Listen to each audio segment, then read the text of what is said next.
So, Tick Tick Boom. I said I was going to talk about it when I did Rent, and I'm a person of my word.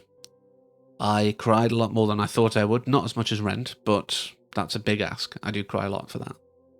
But this was directed by Lin-Manuel Miranda, based on the stage play that Jonathan Larson did as a semi-autobiographical piece. The original work, of course, was penned by Larson himself, but this screenplay was adapted by Stephen Levinson.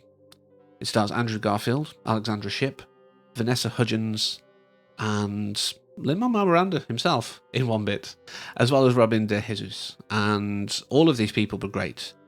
I thought the casting worked well for the characters as we see them.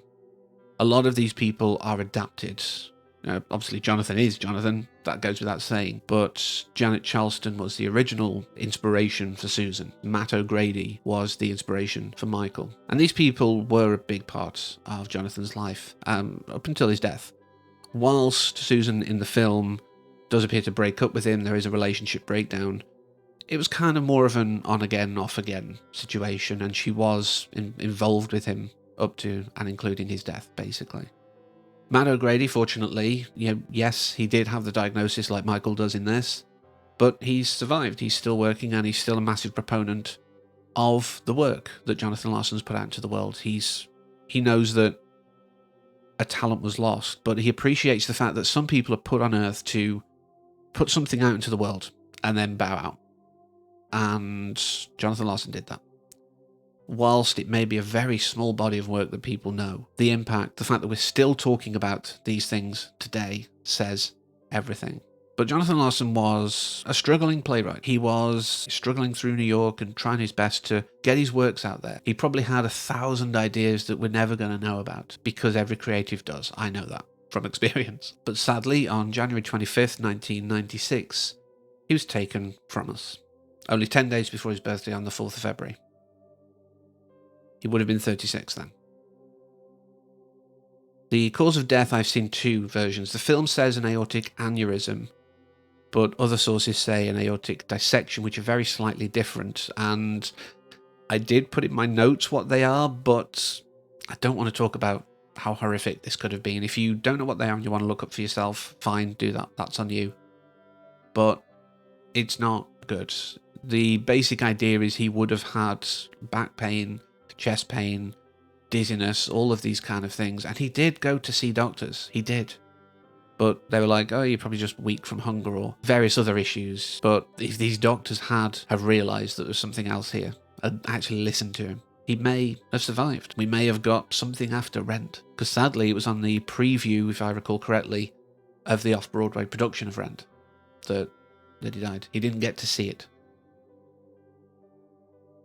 Now, the issue itself, the whole situation, could have been undiagnosed Marfan syndrome. From what I've seen, it's never been confirmed. Amy believes it was, but again, we hear different stories about what it actually was, so.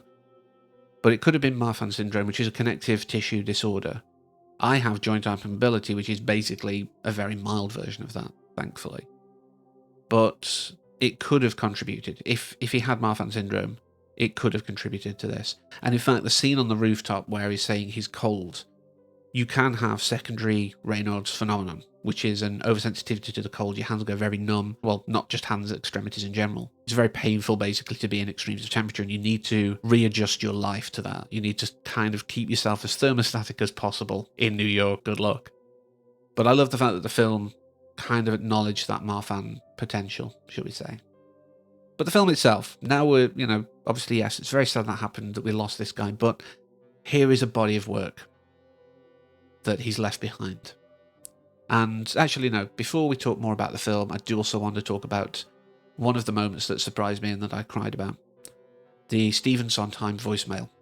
Bradley Whitford does amazing as Sondheim, I think, in this. I've not really seen much of Sondheim in person, granted, but I think he does really well in the role.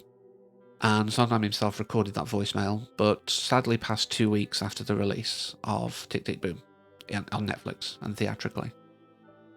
And when that moment happened and I was crying, I'm like, why? I'm not a massive musical theatre nerd, or theatre nerd full stop. It's not one of my obsessions, but I appreciate the artistry. I've loved some of Sondheim's work, but I just think the connection to Larson, the connection to everything about this, And the fact that, it's just 2 weeks later, it's almost like, okay, I've got to say that thing about Jonathan Larson. That's immortalized now. I can go almost. I don't know. It's weird. But yeah, it's a good fitting tribute, I think, to both of them. But like I say, maudlin bit's over, the sad bit's over. So this is, yes, a semi-autobiographical work of Jonathan Larson's struggle to write Superbia, what he thought was his magnum opus. On the surface, a sci-fi piece about robots and stuff in the 20-whatever century. And sort of, I did put in my notes, did Jonathan Larson predict the future with, screens and reality TV stars? But no, sci-fi's been doing it for years.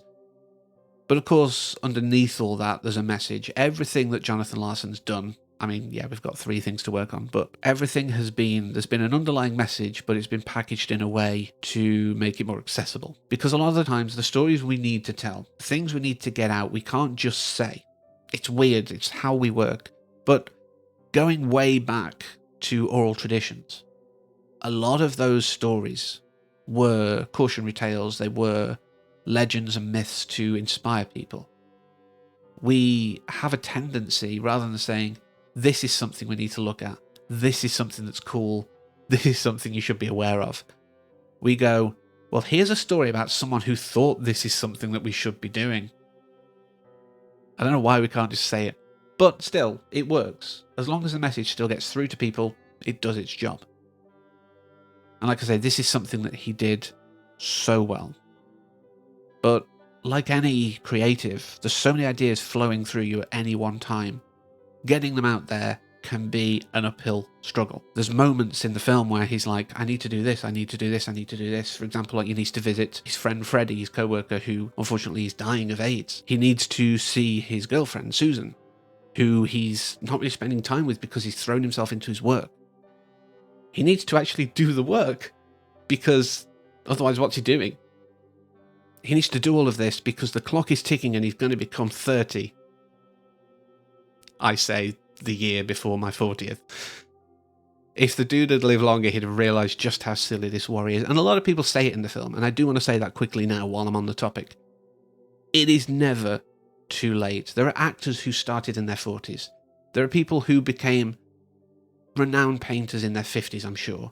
There are musicians who, actually, if they're gigging, it probably would have to be a bit earlier, otherwise your whole body would be shot. But there are people who make massive career changes and thrive well into their later years. And really, 30 is nothing. And I know on paper 40 is nothing, but when you're approaching it, it feels it. But that idea of this time, this constant tick, tick, tick, tick, tick, you thought I was going to say boom. But this constant threat of time was entirely self-imposed. And yeah, he got another 5 years out of it.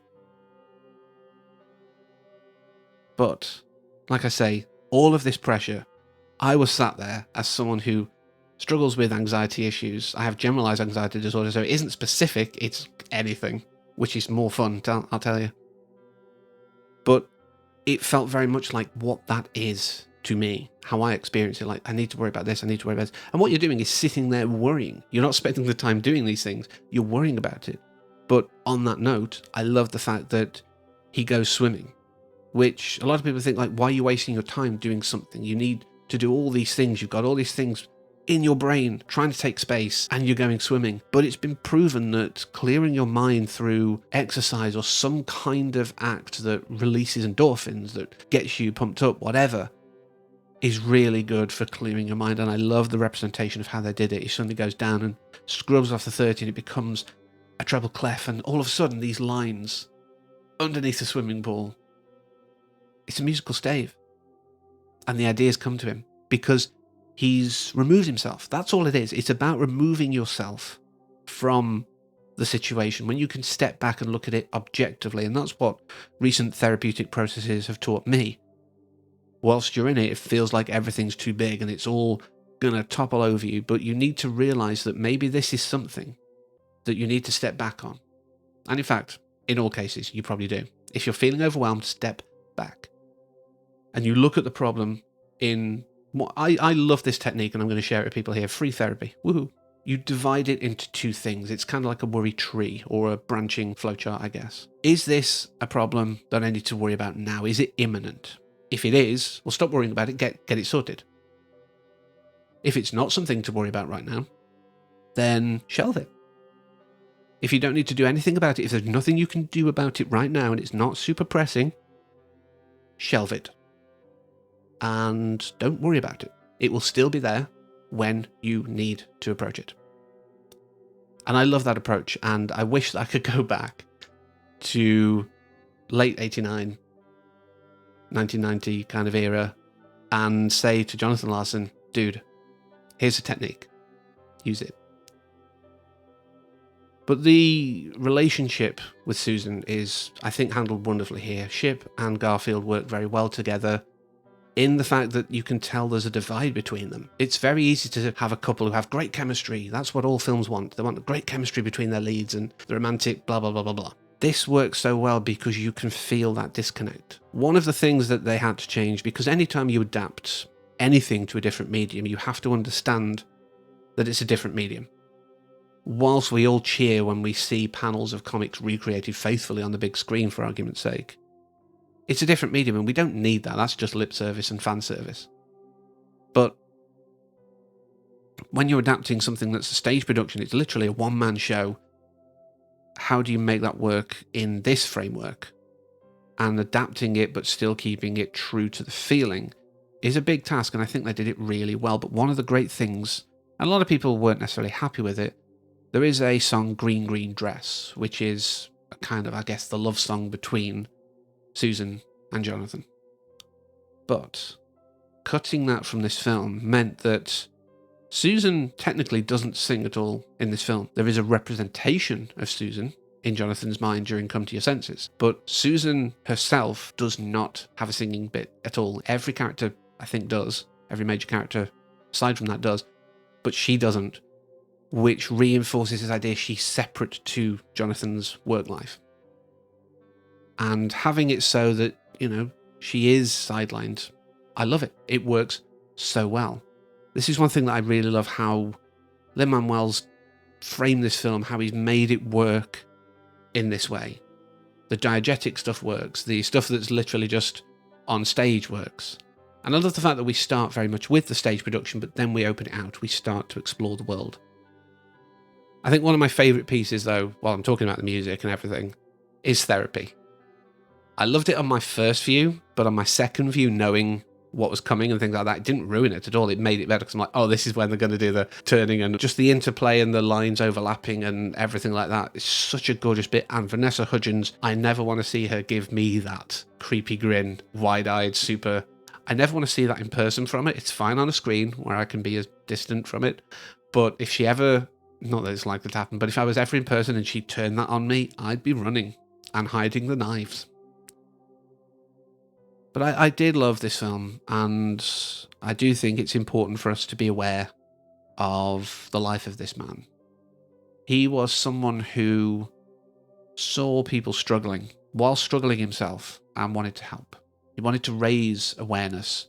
He had people dying around him, because when you're in the theatre world, especially at that time, you come into contact with a lot of gay people. And it was around this kind of time where people were starting to realise that it isn't just a gay problem, because, drug users, bisexual men, for argument's sake.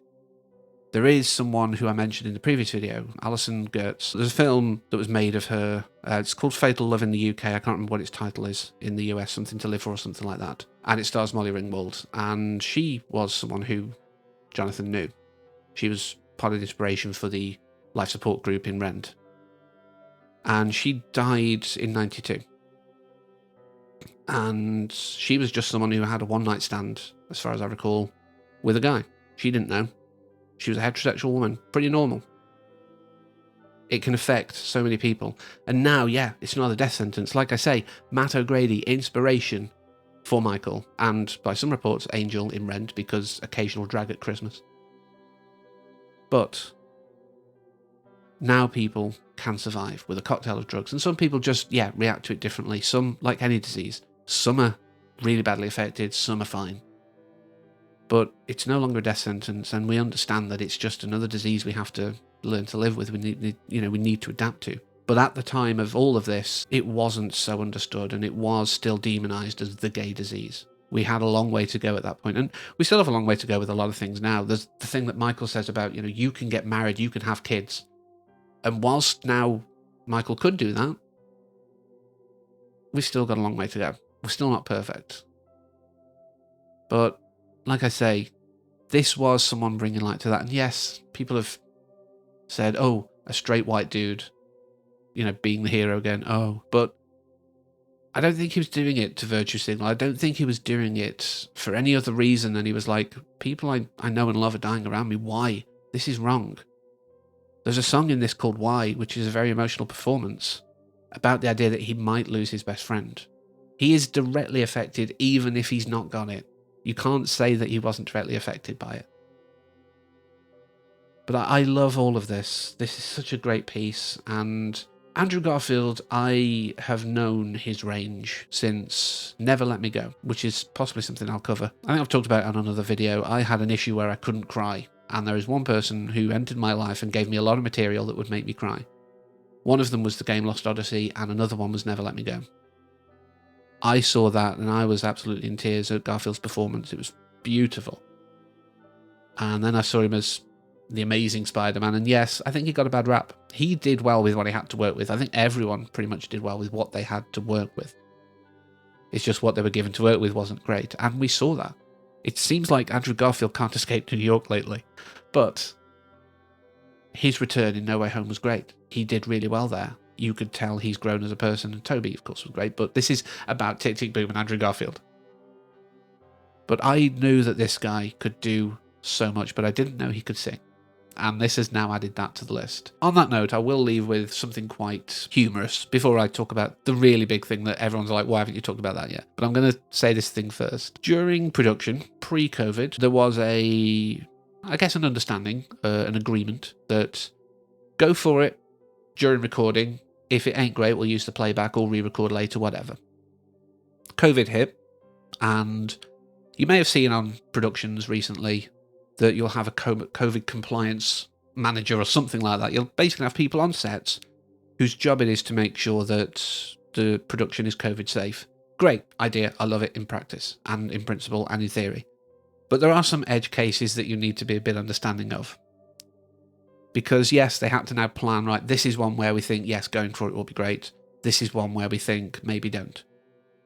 And during a production that wasn't meant to be live recorded, in character, in the moment, going for it, Andrew Garfield started singing and got in a lot of trouble for it. I believe Lin-Manuel was also chastised, obviously being the director. For that, I'd just be like, come on, this is a production. The guy was getting in character and going for it. And if that's a better performance, that's better on the screen. But I think the thing that, like I say, everyone's probably been screaming at me, like, why haven't you talked about this yet, is the cameos. And that's what I'm going to end with. There are so many people here. I'm not going to go through them all because, wow, I'd be here all day. We, of course, have Lin-Manuel, etc. There's a lot of people who I didn't realise until I looked at the list. I was like, oh yeah, Stephen Trask is in one scene, for example, which I didn't notice. And things like that. But of course, the big one is Sunday, the Sunday brunch scene in the diner. A pastiche on Sondheim. And it was just such a great scene, seeing all these people and being like, I know your face, I know your face. I mean, when I first watched it, I knew less faces than I do now, if that makes sense. Or I was less aware of them. Joel Grey I spotted straight away. I didn't clock the Rent trio outside near a subway thing to letter-based streets. I see what you did there. Because of watching Rent recently, Renee Elise Goldberry appeared as one of the ones who want alcohol in their drink. And I was like, whoa, Mimi. And then, of course, with the Rent trio outside, there's two Mimis. And just all of these people were just so great. And it was nice if you've got a history, if you've got, a love for musical theatre, which a lot of people watching this will have. Like I say, I'm not obsessed, but I do enjoy it. And just being able to see all these people who have shaped it throughout the years is not only fun for us as an audience, of course, but I think it's also a way of Lin-Manuel saying thank you. Without all of you doing the work you've done, I wouldn't have the career I've got now because I wouldn't have enjoyed musical theatre like I did.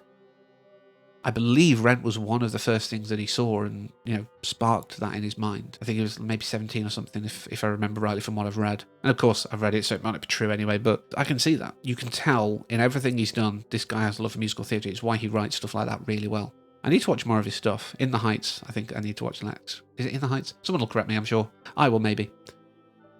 But all of these cameos were absolutely adorable, and I loved every single one of them. And even, like I say, spotting things that I didn't notice first time because I've got a bit more aware of who people are.